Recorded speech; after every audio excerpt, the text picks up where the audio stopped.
Joe.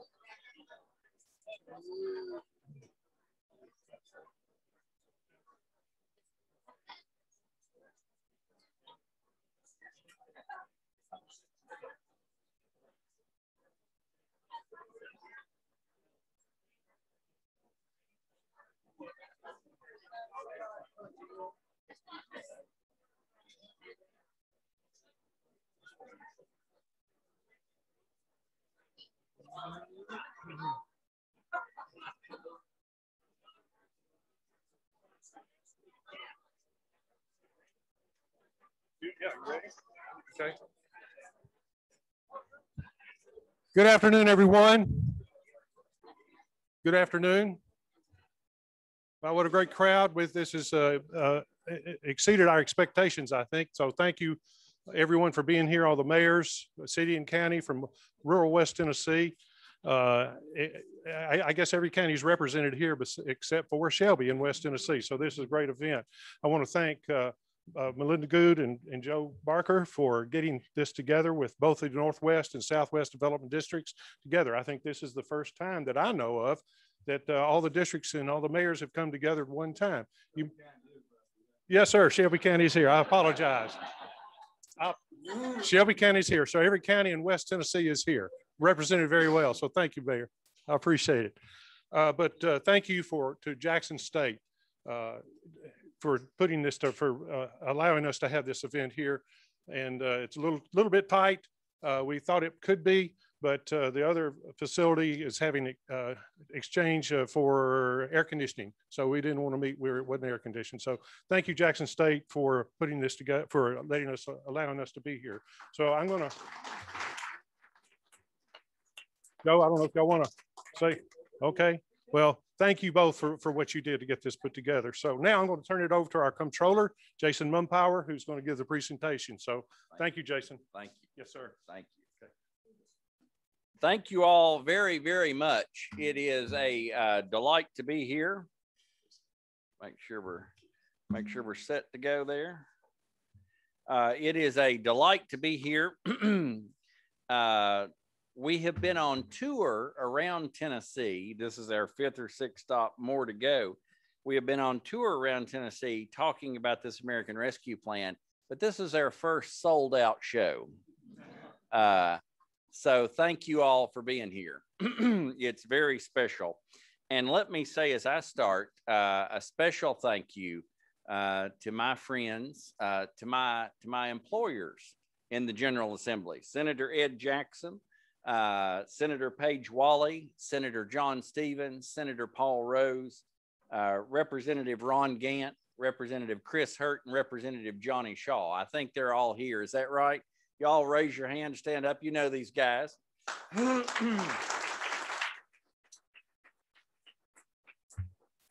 I appreciate the legislature giving me the opportunity to serve as comptroller. And let me say something about these guys, though. I mean, these guys are my friends. Oftentimes, when I am in Nashville, I am out eating with them at night and fellowshipping them and their friends. Of course, Paige Wally and Johnny Shaw and I all served together in the House of Representatives at one time. Well, Paige and I at one time, and then Representative Shaw and I at another. So these are folks I've known for a long time, and I appreciate every one of them. And I want to mention Representative Griffey and Grills and Darby and Hawford and Todd and Representative David Byrd and Representative Deborah Moody. And I can't forget Representative Kirk Haston. He's somebody I really look up to. So I'm telling you, if my jokes are falling that flat that early, it's going to be a long presentation. And also, as we get started, I'm very pleased to say that we have here with us, representing Congressman Kustoff, we have Ed Jackson III, which Ed III and Ed II and I were talking about how Ed III has such a much better haircut. I mean, I need your vote to be comptroller, but he's just got a better haircut. And representing Congressman Mark Green, Weston Watts, and representing Senator Haggerty, Matt Verino, has been here. Oh, and is back. Good, very good. Matt Verino is here representing Senator Haggerty, and I know we were all very glad to have Senator Blackburn with us today. So I appreciate you all coming together, and I know some of you, I hadn't seen you in a week or so since we were in Gatlinburg together at the Tennessee County Services Association conference, but I'll tell you, I'm glad we're back together because there's been stuff changed since last week. And I think I mentioned that at the front of this presentation because that is going to continue to be the rule for a while. The rules and guidance and parameters of this American Rescue Plan funding are going to change. Now, while we're still pulling a few in, and I'm telling you, sold out, standing room only, what a show. I am glad to have several people here from the Comptroller's office with me. Jennifer Pfeiffer, our Chief of Staff, is right over here, along with John Dunn, our Director of Communications, who's going to run the slide presentation today. And you know, one thing that I always say, and one thing that I know, is there's nothing that excites a group of local government officials more than seeing somebody from the Comptroller's office. And not just somebody from the Comptroller's office, but don't you love to see your auditors? Well, I knew you did, so I brought them with me today. Jim Arnett is our Director of Local Government Audit. Brian Berkland's our Assistant Director of Local Government Audit. And just up the street from our Jackson office, we have a team of auditors. Raise your hand up there in the back. Y'all are used to seeing them. In addition, we have Betsy Knotts, who is our Director of Local Government Finance. Betsy's office is the one when you adopt a budget locally. That's where you submit your budget for final approval at the Comptroller's office. Betsy is at the head of that office, and Lauren Webb is our Legislative Director. So with that being said, let's jump in and let's talk about the American Rescue Plan. Now, no doubt you're going to have a lot of questions as I talk about this. That is why we've given, well, of course, we're going to take some questions, but also you may have a question that you want to submit. That's what this card is for. If you have a question that we don't get to, or maybe you leave here and you're mowing the yard tomorrow and you think of a question you wish you would ask, that's what this card is for. You can use it to get to us and we will answer your question. But let's start out by talking about the American Rescue Plan and what it means to you. In a broad overview, the American Rescue Plan was adopted by the United States Congress. It was actually voted on in Congress on March 3rd and signed by the President on March 11th, 2021. When the President signed that package, it became the 6th COVID-19 relief package passed by the U.S. Congress. And the total American Rescue Plan, the total of the American Rescue Plan nationwide is $1.9 trillion. A lot of money. Now, of that $1.9 trillion nationwide, $350 billion of that was set aside to specifically assist state and local governments. Of that $350 billion, Tennessee cities and counties are going to receive more than $2.2 billion. Now, on top of what Tennessee cities and counties receive, Tennessee's local education agencies are going to receive another $2.2 billion. So that's $4.4 billion coming down to local governments in Tennessee. Now, let's talk about how the money is going to flow, and this is going to be important to you. All 95 Tennessee counties and 18 Tennessee cities, you will receive your money directly from the United States Treasury. However, you are not going to wake up one day and it just magically be in your bank account. You have to go online to the United States Treasury's website, to the submission portal, and you have to fill out a lot of paperwork and pledge your third born and all kinds of stuff. You have to have your picture taken. I promise. You have to have a designee, have your picture taken. And truthfully, let me tell you, I understand that it is easier to do this on a mobile device than it is on a desktop computer, because you've got to have somebody appointed to do this that has to have their picture made. So you may want to use a mobile device to do this. But you have to go to the U.S. Treasury website portal and request your money be drawn down.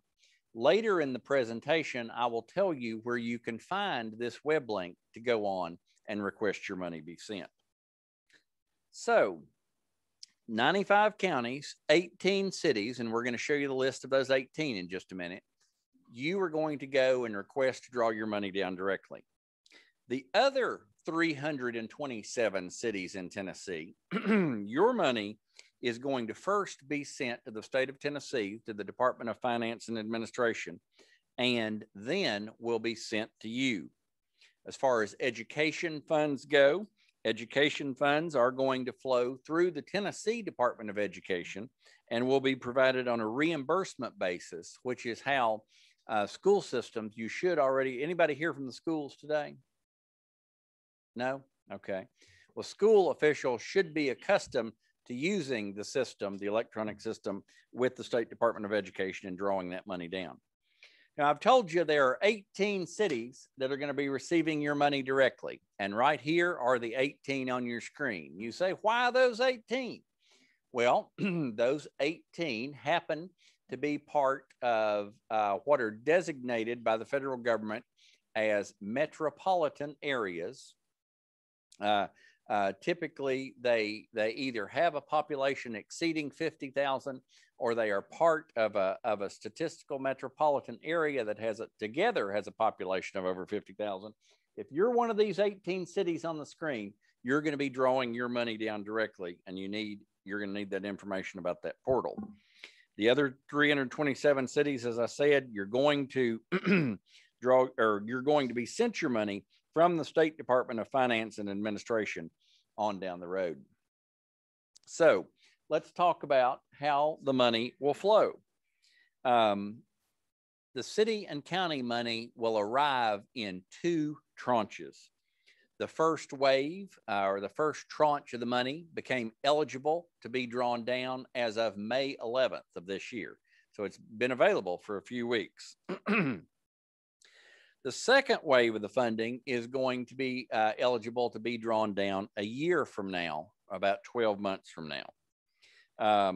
Now, for those of you 327 cities that are going to receive your money through the state, once the state receives it, and I don't think it has yet, once the state receives it, the state will have 30 days in which to send it out to you at the local level. And then once you receive your money, I'm going to talk about a couple of important dates in this presentation. Here's the first. Once you receive this money, cities and counties will have until December 31st of 2024 to spend the money. A little later in the presentation, we will talk more about what it means to spend the money. However, I wouldn't be the comptroller, and we wouldn't be here from the comptroller's office if we didn't want to start early by giving you a word of caution. And you can read right up there in the box, no expenditures should be made before you are certain that the use of funds comply with provisions of the American Rescue Plan. I mean, that's pretty simple. Before you spend the money, know the rules. Because, why? Why is that important? Because if you spend the money incorrectly, then the federal government is going to want the money back. And what will have happened then? You will have spent the federal money and you will have spent it incorrectly. So what do you have left to return? Local money. And so you certainly don't want to be on the side of spending the money incorrectly. Because, of course, the comptroller's office is going to be auditing this money as well. And we certainly hope that we don't have any audit findings as a result of this money. So let's talk a little bit about what you can do with this money. This is an important slide because we know from the legislation as it was passed, and we know from the limited amount of federal guidance we have received so far, there are 5 distinct uses for this money. First, you can use this money to support public health expenditures.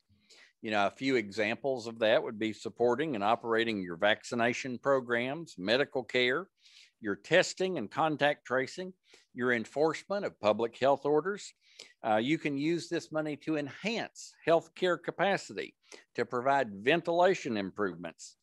You can provide capital investments in public facilities, such as improving public hospitals, health clinics, or making adaptations to public buildings to implement COVID mitigation tactics. Maybe you need some more distancing available in some of your public buildings. Are some of your courthouses and county and city buildings a little crowded sometimes? There you go, potential use of the money.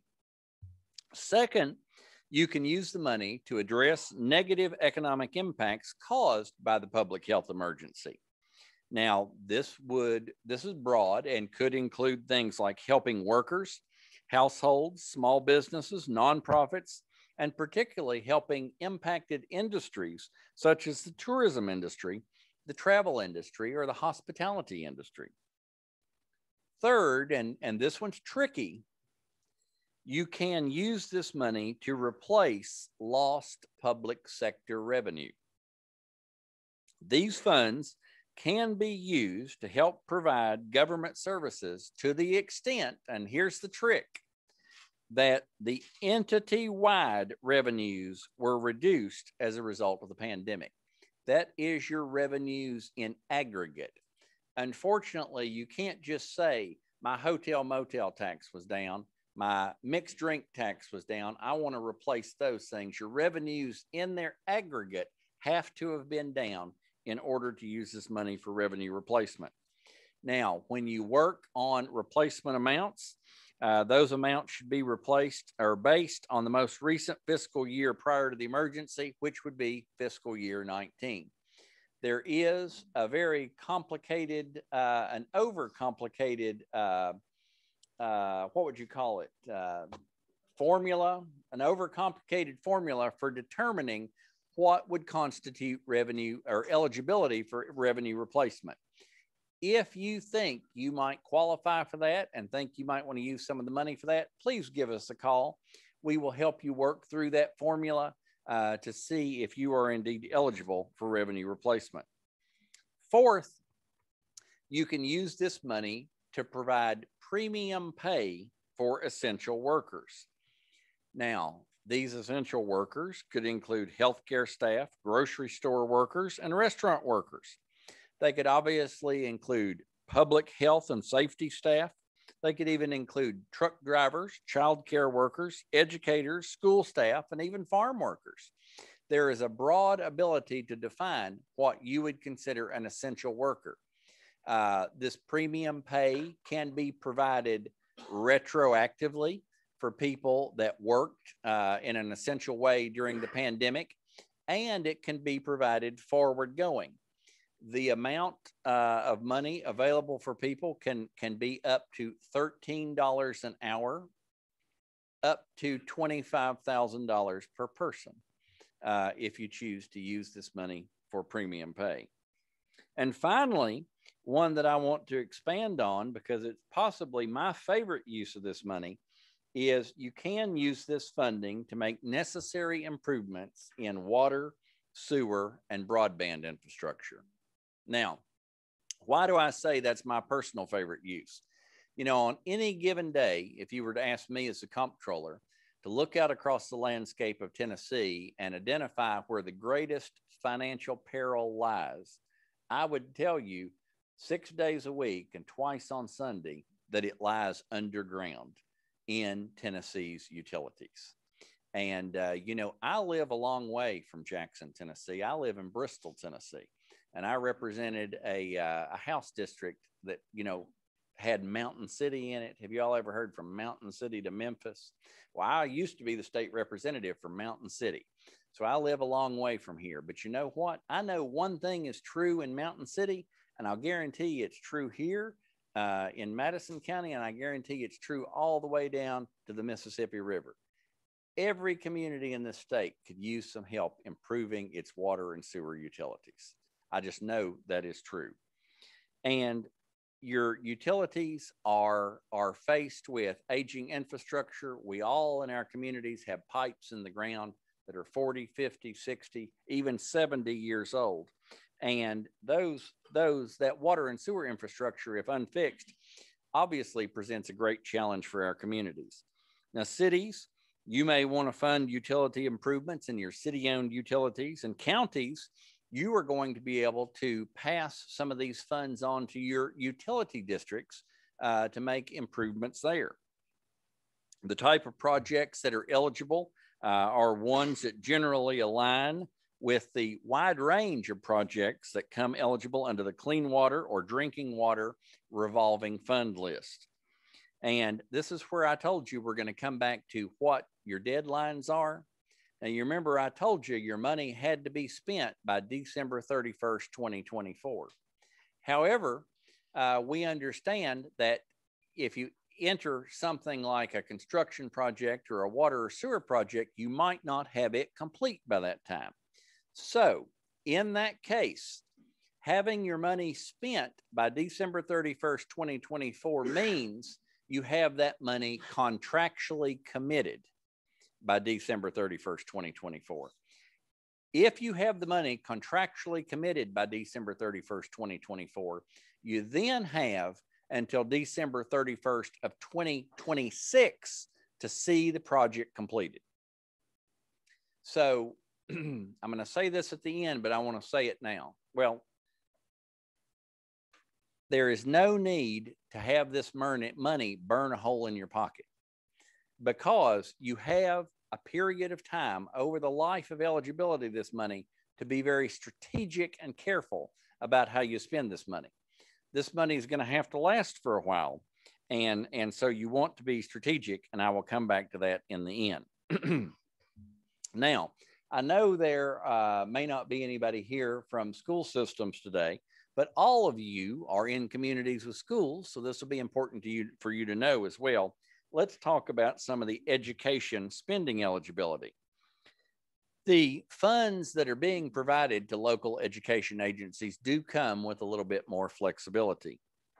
Of the funds coming to LEAs, there is a requirement that 20% of the funds be used to address the issue of learning loss. Have any of you started summer clinics to address learning loss? I have a 9-year-old son. Today he's in one of those clinics himself. Our school system is operating one, and he's enjoying it. He really is. I mean, he's a lot more like his mother, and he's adopted. I mean, so I don't know how he got it. I mean, so 20% of the money has to be used to address learning loss. Money like that can be addressed or dedicated to things like those summer clinics that I talked about, tutoring, after school programs, things like that. The other 80% of the money can be used for a variety of things. As a matter of fact, there's so much opportunity for this education money. You may have seen Governor Lee held a press conference. It's been more than a month ago now to talk about this 80% of the money. You know, and he recommended that educators use some of this money to do things like providing ACT preparation for students, expanding access to advanced coursework like AP classes, career and technical education programs, mental health support for students. They use it for things like teacher recruitment and retention, deferred maintenance for facilities. Do any of you have school buildings that could use a little maintenance? Everybody. They can use it for technology devices, high-speed internet, as well as serving special needs and low-income students. As a reminder for you, that money is going to come down and be administered by the Tennessee Department of Education. Now, after talking for a minute about what you can use this money for, let's turn and talk for a second about what you cannot use this money for. Now, this money, as I said, can be used in a variety of ways. But let me go over some of the restrictions. Number one, The funds cannot be used to reimburse costs that your government already incurred prior to March 3rd of 2021. The American Rescue Plan money is forward-looking. You remember I told you the Congress passed the bill on March 3rd, so you can't use it for anything, any cost incurred before March 3rd. You also cannot use the American Rescue Plan money to make contributions to rainy day funds or similar reserve funds. And that is the reason, I guess, the federal or the United States Congress did that is because they intended to dedicate this money to respond to the public health emergency and its negative economic impacts that exist today. And that would be saving for a future need. The money cannot be used to pay interest or principal on outstanding debt. That would include long-term debt as well as short-term or tax anticipation notes. And it cannot be used to pay fees associated with acquiring new debt. And finally, the American Rescue Plan funds cannot be deposited into a pension fund or used to reduce an accrued liability. Now, one thing to remember is all of the rules of this plan, this was passed by the United States Congress. There's unfortunately nothing we can do about it at the state level to change the rules, but we are here to help you stay within the rules. Now, this money also comes with some requirements, and let me talk about some of the requirements that each local government is going to have to follow when you draw down this money. First, and this ought to be easy because you do it every day, you are required to maintain adequate internal controls over the spending of these funds. I mean, that's simple. That's what you do to keep your funds in line every day. In addition to that, as far as this federal money goes, you're also going to need to ensure that your local government is meeting the periodic reporting requirements. These will include things like interim reports, quarterly project reports, expenditure reports, and in some cases, performance reports. Now, performance reports are only going to be necessary for communities with a population of over 250,000. Anybody from the city of Memphis in here today? Or no? So there may not be anybody here today that has to do a performance report. And as I mentioned earlier, it is always important to remember that these funds are going to be audited by the Comptroller's office or audited by your CPA firm in conjunction with oversight of the Comptroller's office. Now, let's talk about some best practices for how you're going to handle this money. Number one, and this is very important, how many finance directors do we have here today? Good number, great. Glad to see you all.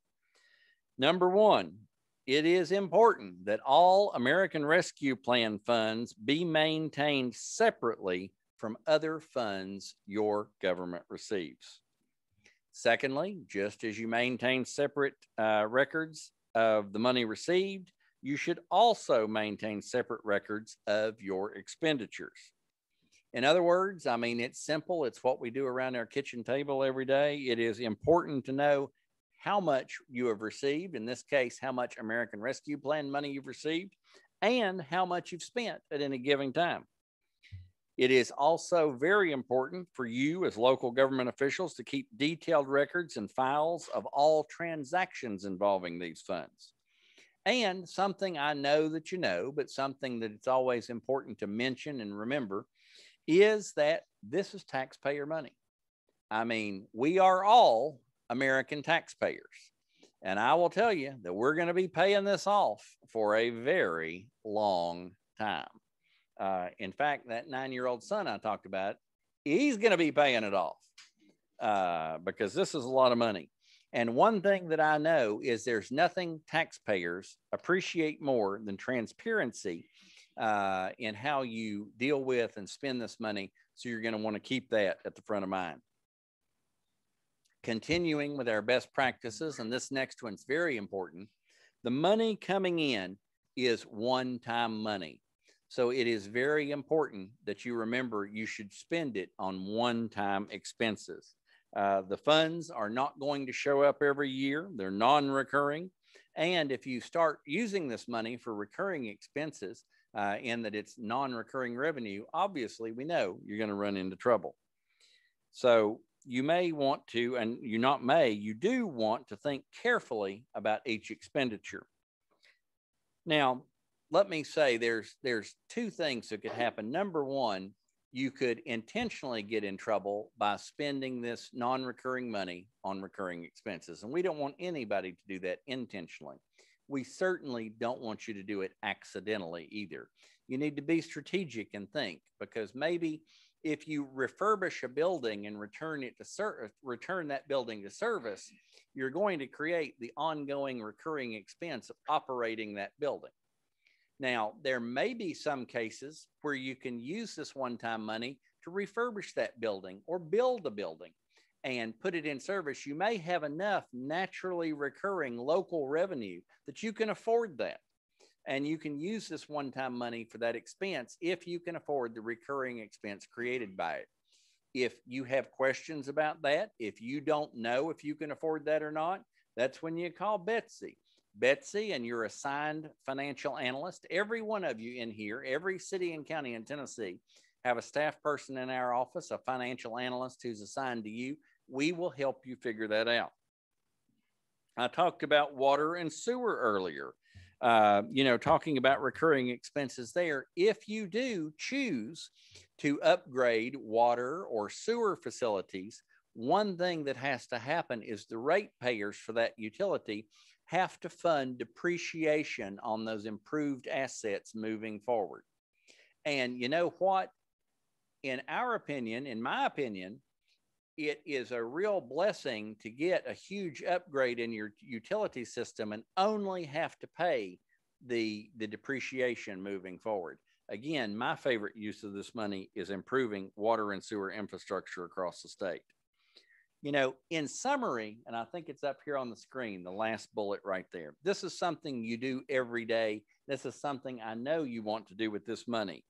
Use this money to do the greatest amount of good for the greatest amount of citizens and students in your community. I mean, that's what you do every day with your local tax revenue. That's what you want to do with this money. So that being said, let me pass on our advice for this money. First, we recommend that you use this money to stabilize your communities. Now, you may need to stabilize your local government. You may also want to dedicate resources to help people and businesses in your community who have been suffering throughout this pandemic and are still suffering. Second, think strategically about how you're going to use this money. Ask yourself the question, how can I use this money to do the greatest amount of good for the greatest amount of people moving forward? You should also pay attention and make yourself aware of state level American Rescue Plan funds and how they're going to be spent. I can tell you I was on a call today talking about the money the state of Tennessee is receiving, and the state of Tennessee is considering helping you invest in water and sewer improvements across Tennessee. I mean, there's even with all the money coming, I'm not sure enough to do everything we need to do in water and sewer. So let's see what we can do if you know what the state is doing and you can leverage some of that state money and some of your local money at the same time, we can make it go further. Broadband is another way to be strategic. See what neighboring communities are doing with broadband. See what the state is doing with broadband. And third, let me say, take some time. Don't let this money burn a hole in your pocket. Use the opportunity to we've done it here in this room today. Bring together government officials, business leaders, nonprofits, neighborhoods, citizens, other stakeholders to strategize about where the need is greatest in your individual community. You may even want to consider regional initiatives, especially as you're thinking about water, sewer, and broadband. Now, with everything that I have said, there are still some unknowns. The federal guidance that has been issued so far, you know what it's called? It's called the interim final guidance. It's called the interim final guidance.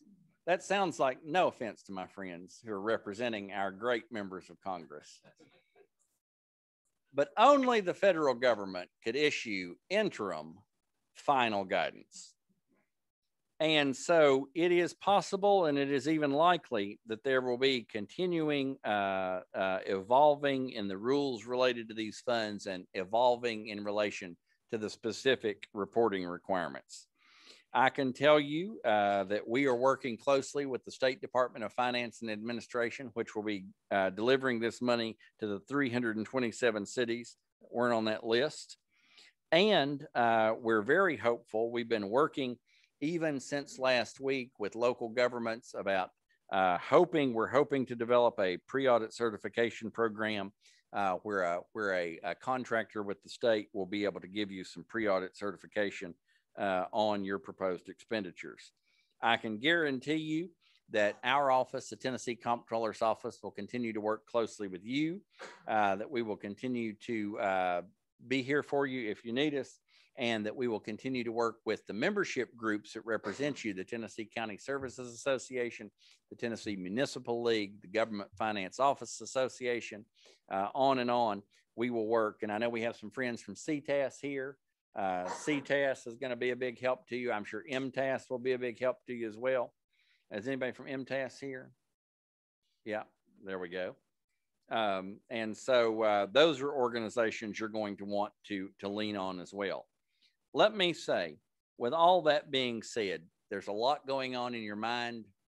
There might be questions that you have on your mind right this minute. There might be some questions you think about on down the road. A couple of tools that we have created for you. First, at the Comptroller's office, we have created a website for you. I hope, has anybody here in the last month or so received 1, 2, 3 emails from me? The Comptroller's office has issued 3 memos so far with guidance about this program. We have sent those memos out to over 4,000 local officials around the state each time. If you have not received them, we want you to receive them in the future. So write your information down on this card right here. Write your information down on this card right here, and be sure and leave it on this table before you depart, okay? And we'll put you on our list. But if you haven't received those emails, all 3 of the memos, the guidance memos that have been released so far, are available on that website. In addition, you remember I told you had to go to the U.S. Treasury portal to request your money? The link to that website is right there. Go to our website, you'll find a link to the United States Treasury portal, and you can find that there. If that is not enough, we have also created for you an email address. If you have a question you think of, or if you have an idea or suggestion you want to send our way, you can email arp@cot.tn.gov. And we will get you an answer back to your inquiry. That email is special for you. Also, a phone number right there, 615-401-7841. And let me say, in regard to that, if you have any questions, it is always better to call the Comptroller before the Comptroller calls you. So please, email us, call us, send us a smoke signal, whatever you need to do. We will help you, I promise.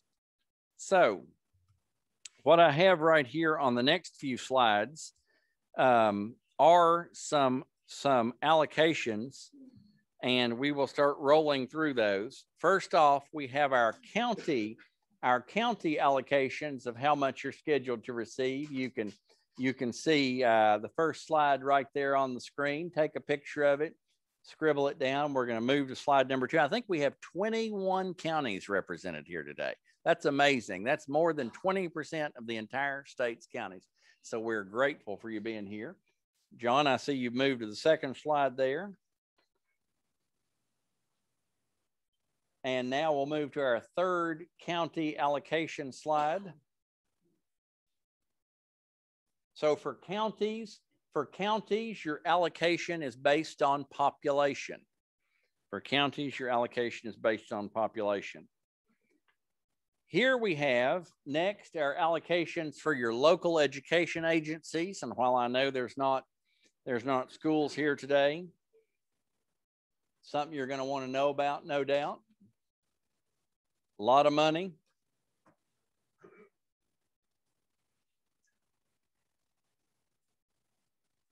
The formula for arriving at how much money each LEA gets is very complicated. But in general, school systems do receive more money when they have higher numbers of children in poverty. If you're wondering why somebody gets that amount of money, we're still moving through those. And let me say, unfortunately, I don't have specific allocation numbers for each city because those are still being calculated. But in general, and it is very general, you can expect to receive somewhere around 75% of your prior year's budget. Is that, what would you say? Betsy? Right. John gives me one eye, Betsy gives me another one. I'm going to go with Betsy. So about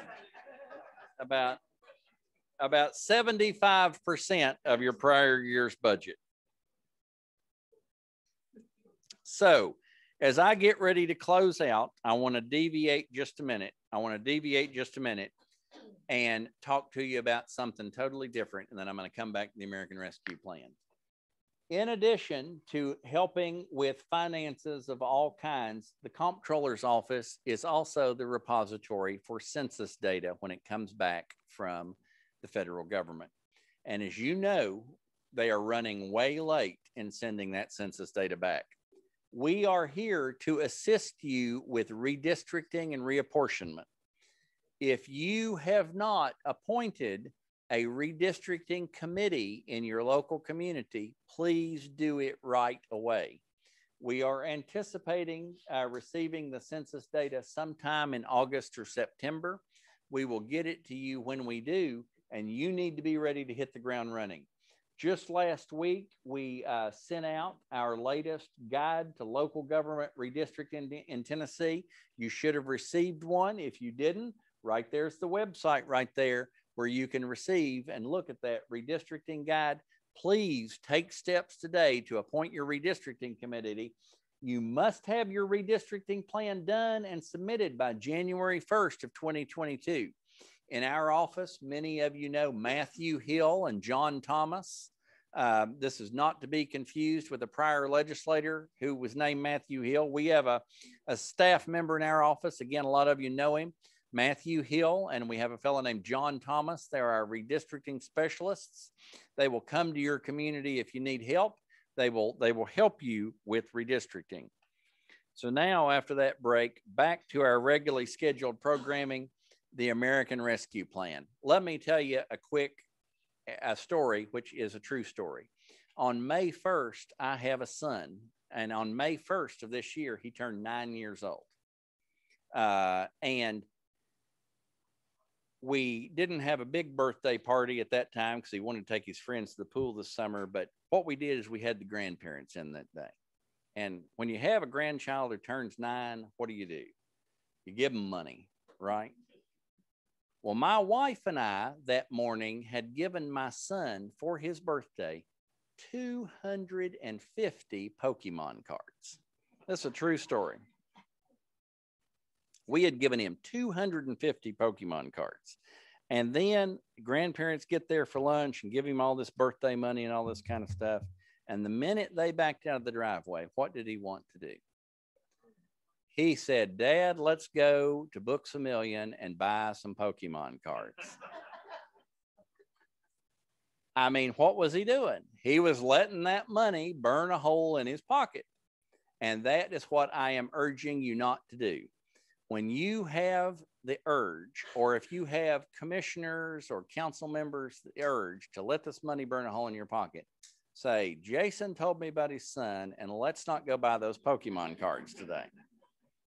We did not go buy any more Pokemon cards that day. And, you know, hopefully that's a humorous, but hopefully that's a humorous but realistic way that you can help remember to think about. Take some time, be strategic with this money, make sure you get something you want. Remember that there's half the money going to come this year, half the money going to come next year in 2022. And then in 2023 and 2024, there's no more money coming, but you still have those 2 years to spend the money, right? Let's talk about another basic principle of American economics. There's a great deal of money in the economy right now. And, you know, the world is snapping back to normal. And what creates inflation? A large supply of money mixed with demand, right? We see inflation in the construction sector today, right? And we're probably going to see more of it in other sectors of the economy as things come back to life. And so just thinking about the economy as a whole, you got the money today, you're getting the second half next year, nothing in 23 and nothing in 24. You know, we could be experiencing an economic valley. I don't know. Nobody knows. But we could be experiencing an economic valley in 23 or 24 when this stuff cuts off. Because I will tell you, I mean, what's going on in our economy is, you know, it's not the greatest recipe for success, but it is what it is, right? And so let's be strategic. Let's think long term about this money, and let's do the best we can to do the greatest amount of good for the greatest amount of citizens in our communities. I thank you very much for having me here. I thank the group of legislators here. If these guys were a super T, it's like having the Avengers of Tennessee as your legislative delegation. And I thank you all for having me here. And Senator Jackson, I'll turn it back over to you or take questions or whatever you want me to do. Just 2 things. I know Representative Tandy Garvey walked in just as we started. So yes. What a freshman who just hit it out of the park in his first year. So if anybody else has come in that I'm not aware of, but also this is being recorded. And will this recording be available to download perhaps? Okay, I guess they need to know how to be able to do that so they can show to some of their staff. So I just want to bring that point out. Sure.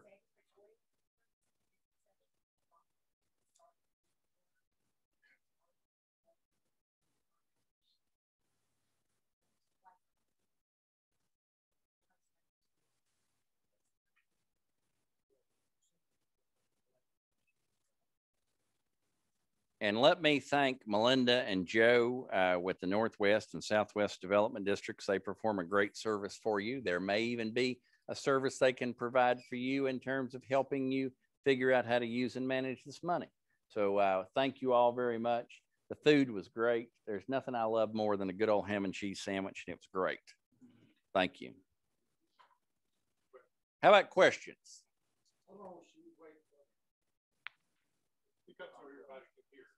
How long what? How long should we wait for the decision? You kept saying wait, and the government was going to come back with things to do, jump ahead, and they come back. Possible for first. Now, are you a city or county? Well, okay. That's a good response. That's a good response. So I was going to extrapolate. So your city, but I was going to extrapolate, but that's a great way to do it because the situation is different. If you said county, I would have said, well, have you drawn your money down yet? And if you'd have said yes, I'd have said one thing. If you'd said not yet, I'd have said another. So, I mean, that's how this thing is. I mean, it's a web of questions, right?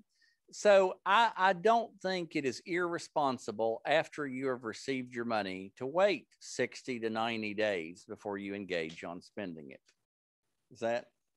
What do you all think? I mean, I think we're going to have, you know, so when the government issued the interim federal rule, that federal rule went into a 120-day period of public comment. So we're already almost 30 days into that 120 days. So at the end of that 120 days, you can presume there's going to be revised federal guidance. So if you got your money today and you said, let's wait 90 days, you know, before we spend it, you'd probably have that second round of guidance. So in your case as a city, first you have to wait until your money comes down from the state to even know how much you're going to receive. And so it's hard to start making big plans until you know how much you're going to receive and know what the final rules are. Does that sound logical, Senator? Justin, thanks for being here. Question, you talked about refurbishing the building. Uh-huh. But somewhere about build the building. Mm-hmm. Is that a misstatement or? No. I didn't see it in the slide. Okay, sure. Going back, what I was talking about right there, John, help me find the slide with the 5 uses of the money. Slide number 9, when we talk about the potential 5 uses of the money. One of the 5 uses of the money would be to make adaptations for buildings in regard to thinking about the next pandemic and providing for things like distancing or ventilation. For example, you could have a courthouse or some other public county or city building that's crowded right now. And if you have people come in to get their tags or something like that, there's not enough room for them to spread out, right? So you could use this money. We think it's justifiable to use this money to expand that building or even build a new building, justified. And listen, part of the art of spending this money is going to be how you justify the spending. And if you want to do something like expand a building or build a new building, it is going to have to be justified on the fact that you're doing something to create prevention of spread of the next pandemic. You may want to create more room in an existing building to provide distancing. You may not have the ability to expand a building, so you may want to build a new building that has room for distancing, that has better ventilation, things like that. This all has to be hinged around preventing health emergencies with the next pandemic or this one. I mean, we're going to have another wave of, I mean, heck, I'm not a doctor, but you know, it's going to get cold again, I think, maybe in a few months. You know, people are going to be back together.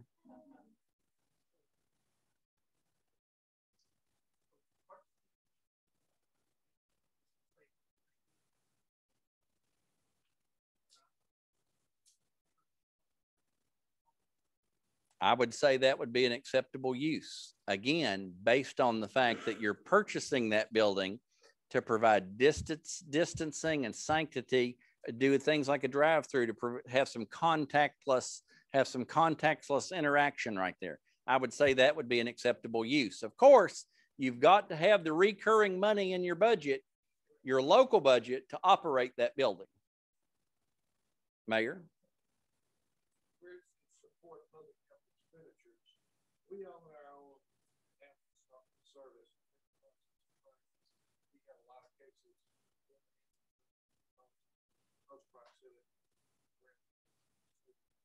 Mm-hmm.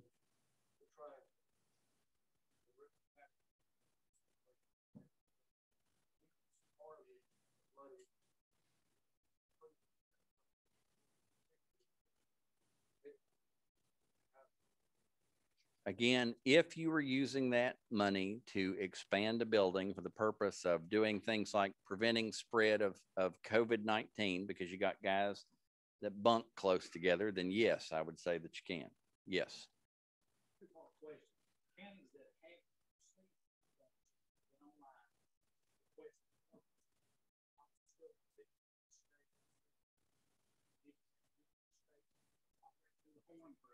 Thank you. So we had a meeting in Gatlinburg last week when I talked about a proposal at that point in time to allow the local money to be given to or to be sent to the state for holding and handed out by a consultant. I will tell you that we have had a very negative reaction to that proposal. Communities have indicated to us, and not just me, but others at the state, that they want to keep their money. They've heard from local banks that they want it invested locally and to be able to use the interest. And so probably because we've had such an overwhelming lack of interest in that, I think we're headed in a different direction. And that is based on the input of local officials right back here. And then I'll come here and here. Yeah.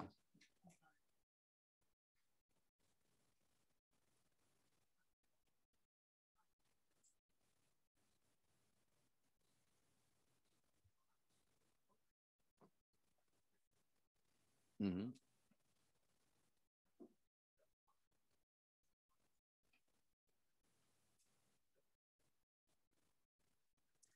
No, I'm talking hypothetically right now. We are hoping, and again, we're trying to listen to local government officials, and it's not just me, it's not just the Comptroller's office, but it's a variety of state officials. And we're hoping the Department of F&A is going to have engagement with a consultant that will be able to help with kind of a pre-audit check on is your proposed expenditure within the rules of the federal government. We're going to keep you posted on that. Again, as the question was down here, are we going to have the option for you to send your money to the state and have it and that just kind of fell flat with local officials. I mean, that's not bad. That input is good. We had it indicated to us that you didn't want that. So, but we hope to have a pre-audit certification portal right over here. Then we'll come down here.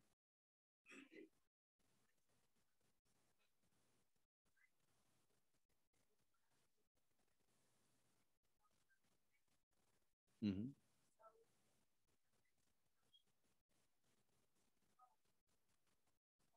Mm-hmm. When did you purchase the bank? Prior to the March 3rd. So obviously it can't be used to offset the purchase. Could it now be used to offset the rehab of the building? Yes. Yes. Yes. Well, you're bringing the whole building up to use for the purpose of distancing and using the drive-through and creating COVID mitigation tactics. And so, yes, I would say that it could. Right over here. And then I'll come here.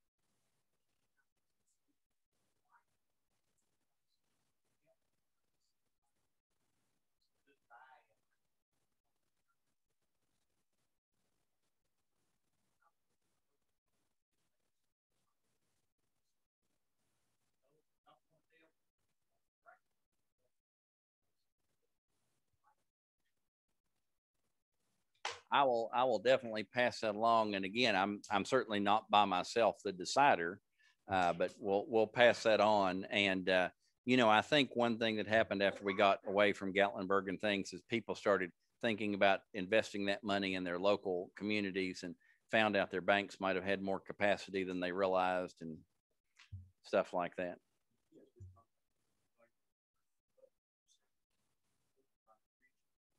Yeah.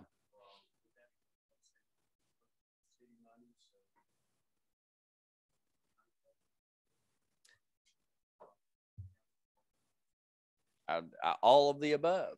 All of the above. I mean, I think you definitely want to work in conjunction with each other. And if you're doing sewer and water in the city, I mean, the county might want to build off of that. And I mean, if you have a city utility and then you have to team up with the utility district, we want to work and make sure everything is done the right way. But I think you should think about that. Yes.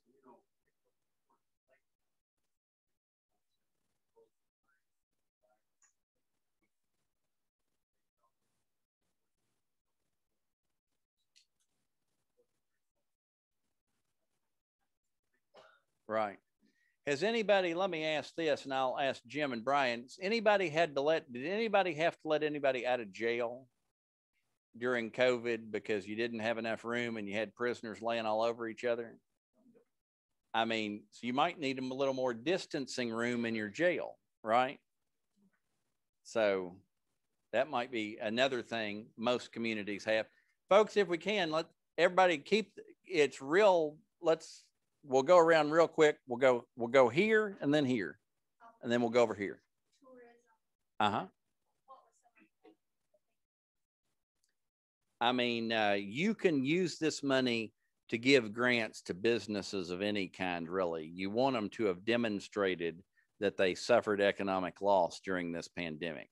So when you think about a business related to tourism, it can be anything. Do you have a cafe that people like to drive miles to come eat at? Do you have a museum?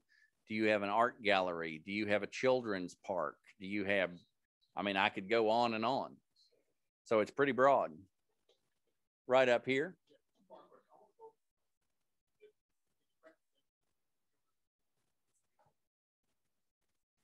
You all know anything about that? We just, give me your name and number. I don't have my redistricting guy with me, and we'll get back to you on that.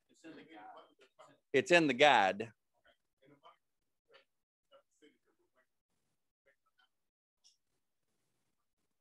Yes. Yes. Be sure we have your email address and you're on our list if you hadn't been getting it, Dick.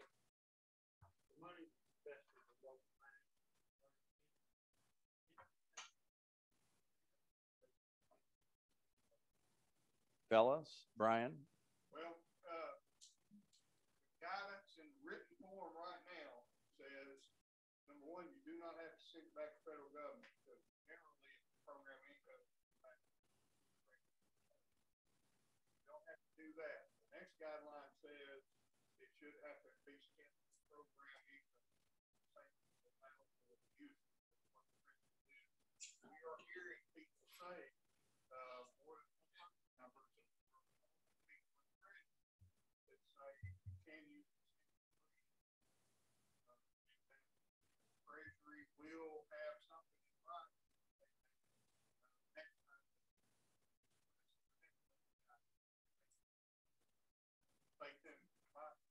Right now, based on what I see, the written guidance is program.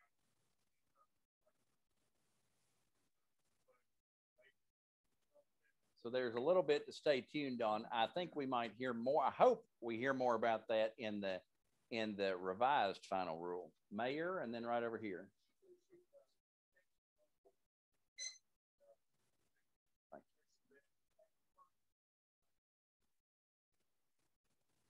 You know, Brian, is the American Rescue Plan part of the ESSER money?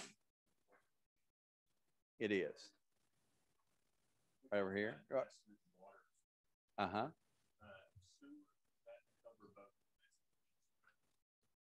I believe it does cover stormwater, doesn't it? Yes. Yeah. Right here. Great question. As we understand it, the federal guidance gives the mayor of each community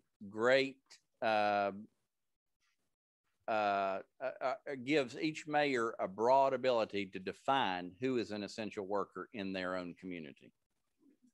Is that a fair, way to say it? Yes.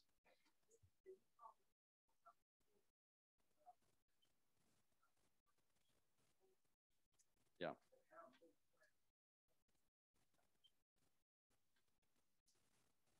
Great question. So last week, the suggestion was made that once we get something up and going, again, I hope we're going to have a pre-audit certification type portal.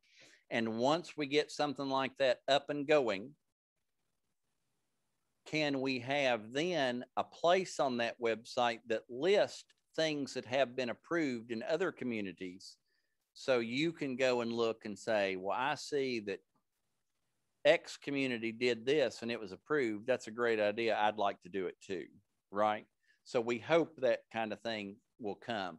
The Department of Finance and Administration is going to be the one that has the contract with the consultant that does this, but we're in close communication with them, and we're trying to make sure those type things happen. Senator? Jason, this might be something to add on.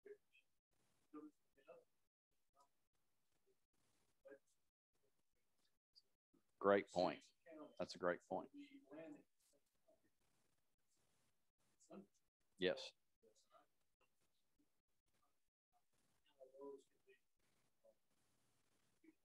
That's a great point. And y'all heard Senator Wally talk about the 100 million statewide that's coming down. Each of your communities is going to be receiving a portion of that. That money is coming unrestricted. However, it does have an expiration, and the expiration of that is June 30 of 2022. And so you want to use that unrestricted. It's also one-time money. So use it for a non-recurring expense that is not, that's not allowed by this American Rescue Plan money, so that you use that state money wisely. So the question is, and I'm coming there, when is that money coming down? That money is coming down when the new state budget takes effect on July 1st. You'll be receiving that money soon after that. Yes.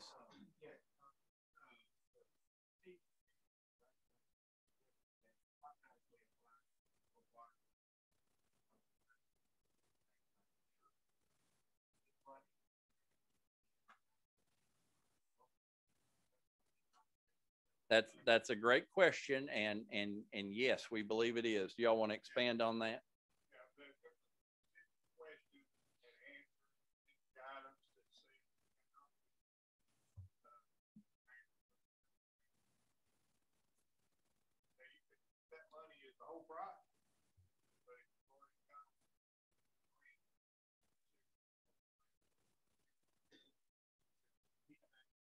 Yes.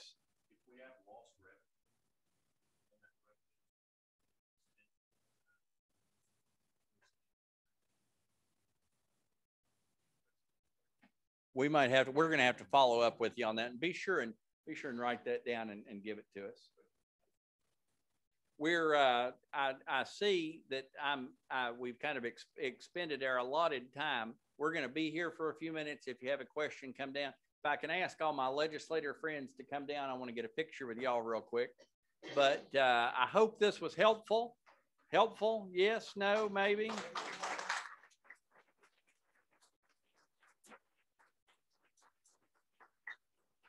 Remember to please, if you have a question or you need on our email list, put your cards right here. Thank you all. Senator Jackson. Just a quick minute. Thank you, Comptroller Mumpower and your staff, for being here for this important meeting to answer questions. Download the stream on this. I think it's will be available for you for those that weren't able to be here. And thank you, Jackson State, and thank you for the Development District. So we're dismissed. Thank you. Let me get a picture with you guys.